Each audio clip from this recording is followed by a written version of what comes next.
ಮನೆಗಳಲ್ಲಿ, ಬಹುತೇಕ ಮನೆಗಳಲ್ಲಿ ಅಡುಗೆ ಮಾಡೋದು ಹೆಂಗಸರು. ಗಂಡಸರು ಅಡುಗೆ ಮಾಡಬೇಕು. ಯಾಕೆಂದರೆ ಯಾವ ಕೆಲಸವೂ ಇಂಥವರಿಗಿಂತ ಮೀಸಲು ಏನಲ್ಲ. ಮನೆ ಅಂದರೆ ಗಂಡ ಹೆಂಡತಿ, ಗಂಡಸರು ಎಲ್ಲ ಒಟ್ಟು ಸೇರಿ ಮಾಡಬೇಕಾದ ಒಂದು ಕಾರ್ಯ ಮಾಡಬೇಕಾದ ಒಂದು ನೆಲೆ ಅದು. ಸಾಮಾನ್ಯ ಅಡುಗೆ ನೀವು ಯಾರೇ ಮಾಡಿ, ದಯವಿಟ್ಟು ನೀವು ಬೈದುಕೊಂಡು ಅಡುಗೆ ಮಾಡಬೇಡಿ. ನಾನು ಪ್ರತಿ ಕಡೆಯಲ್ಲಿ ಇದನ್ನು ಹೇಳ್ತೇನೆ. ದಯವಿಟ್ಟು ಬೈದುಕೊಂಡು ಸಿಟ್ಟು ಮಾಡಿಕೊಂಡು ಅಡುಗೆ ಮಾಡುವುದೇ ಬೇಡ. ನೋಡಿ, ಇಲ್ಲಿ ನೂರಾರು ಜನ ಕಳೆದ 10 ದಿನಗಳಿಂದ ಹಗಲು ರಾತ್ರಿ ಕೆಲಸ ಮಾಡ್ತಾ ಇದ್ದಾರೆ. ಎಲ್ಲ ಬ್ರಹ್ಮಕಲಶಗಳಿಗೆ ಕೆಲಸ ಮಾಡಿದಂಥ ಎಲ್ಲ ಕಾರ್ಯಕರ್ತರ ಒಂದು ಅನುಭವ ಕೇಳಿ. ಅವರಿಗೆ ಎಲ್ಲರೂ ಅಜೀರ್ಣ ಆಗಿದ ಕೇಳಿ.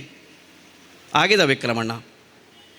ದೇವಸ್ಥಾನದಲ್ಲಿ ಪ್ರಸಾದ ಊಟ ಮಾಡಿ, ದೇವಸ್ಥಾನದಲ್ಲಿ ಊಟ ಮಾಡಿ ಯಾರಿಗಾರ ಅಜೀರ್ಣ ಆದದ್ದು ಉಂಟಾ? ಯಾಕೆ ಇಲ್ಲ ಅಂತ ಕೇಳಿದ್ರೆ, ಅಲ್ಲಿ ಇದು ದೇವರ ಪ್ರಸಾದ, ಅದು ದೇವರ ಚೈತನ್ಯ. ರಾತ್ರಿ 3 ಗಂಟೆಗೆ ಊಟ ಮಾಡಿ, ಮಧ್ಯಾಹ್ನ 4 ಗಂಟೆಗೆ ಊಟ ಮಾಡಿ, ಯಾರಿಗೂ ಎಂಥದ್ದು ಆಗೋದಿಲ್ಲ. ಆದರೆ ಪ್ರತಿ ಮನೆಯಲ್ಲಿ ಊಟ ಮಾಡೋದು ಇದು ಯಾರಿಗೆ ನೋಡ್ರಿ ಹೋಟ್ಲು ಅಂತಲ್ಲ, ಮನೇಲಿ ಊಟ ಮಾಡೋರು ಗ್ಯಾಸ್ಟ್ರಿಕ್ ಮಾರಾಯರೆ ಅಂತ ಹೇಳ್ತಾರೆ, ಆಸಿಡಿಟಿ ಮಾರಾಯರೆ ಅಂತ ಹೇಳ್ತಾರೆ. ಎಂತಗೆ? ಅಡುಗೆ ಮಾಡುವ ಭಾವ ಶುದ್ಧ ಇಲ್ಲ. ಅಡುಗೆ ಮಾಡುವಾಗ ಯಾವ ಕಾಲಕ್ಕೂ ನಿಮಗೆ ಕಂಡ ಹೊಟ್ಟೆ ಸಿಟ್ಟುಂಟು, ಆ ದಿವಸ ಉಪವಾಸ ಕೂತು ತೊಂದರೆ ಇಲ್ಲ. ಅಡುಗೆ ಮಾಡಬೇಡಿ, ನೀವು ಸಿಟ್ಟಿಲ್ಲ ಅಡುಗೆ ಮಾಡಬೇಡಿ. ಅಡುಗೆಯನ್ನು ಬಡಿಸುವಾಗಲೂ ಅಷ್ಟೇ ಪ್ರೀತಿಯಿಂದ ಬಡಿಸಿ. ಅಡುಗೆ ಊಟ ಮಾಡಲಿಕ್ಕೆ ಬಂದಂತಹ ಸಾಮಾನ್ಯ ಹಳೆ ಗಂಡಸರಿಗೆ ಒಂದು ಕೆಟ್ಟ ಅಭ್ಯಾಸ. ನಾವು ಭಾರಿ ಗಟ್ಟಿಯವ, ಭಾರಿ ಯಜಮಾನದ ತೋರಿಸಬೇಕು, ಹೆಂಗಸರಿಗೆ ಎರಡು ಬೈಯೋದು. ಅಡುಗೆ ಎಷ್ಟು ಚಂದ ಮಾಡ್ರೆ ಒಂದು ಕೊರತೆ ಹೇಳಿದ್ರೆ ನೆಮ್ಮದಿಲ್ಲ ಗಂಡಸರಿಗೆ. ಈ ಅಜ್ಜನ ಸ್ವಭಾವ ನೋಡಿ ಮಗನಿಗೂ ಅಮ್ಮನಿಗೆ 2 ಬೈಬೇಕು ಅಂತಾಗೋದು. ಅದು ನೋಡಿ ಪುಳ್ಳಿಗೂ ಅದೇ ಅಭ್ಯಾಸ.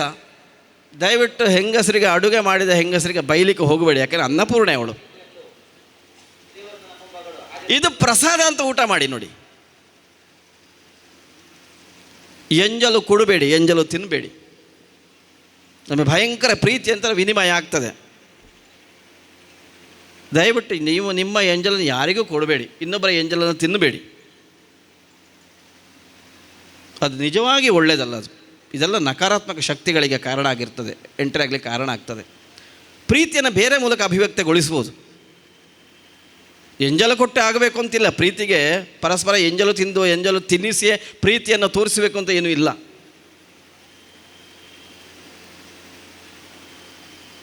ನಿಮ್ಮ ಊರಿನಲ್ಲಿ ಯಾರು ಕಷ್ಟದಲ್ಲಿ ಇದ್ದಾರೆ, ಅವರ ಕಷ್ಟಕ್ಕೆ ಮಿಡಿಲಿಕ್ಕಾಗ್ತದೆ ನೋಡಿ, ಒಂದು ಸ್ಪಂದಿಸಲಿಕ್ಕೆ ಆಗ್ತದೆ ನೋಡಿ. ಅನಾರೋಗ್ಯದಲ್ಲಿದ್ದಾಗ ಮತ್ತು ಶಿಕ್ಷಣಕ್ಕೆ ಸಂಬಂಧಪಟ್ಟು ಸಹಾಯ ಮಾಡಲಿಕ್ಕಾಗ್ತದೆ ಒಂದು ನೋಡಿ.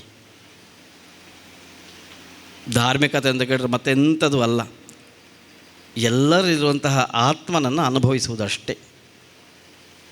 ಮತ್ತಿದೆಲ್ಲ ವೇಷ. ನಿಮ್ಮೂರಿನ ಸುದ್ದಿ ಕಾರ್ಯಕ್ರಮಗಳ ವರದಿಯನ್ನು ನಾವು ಬಿತ್ತರಿಸಲಿದ್ದೇವೆ. ಈ ಕೆಳಗಿನ ನಂಬರನ್ನು ಸಂಪರ್ಕಿಸಿ.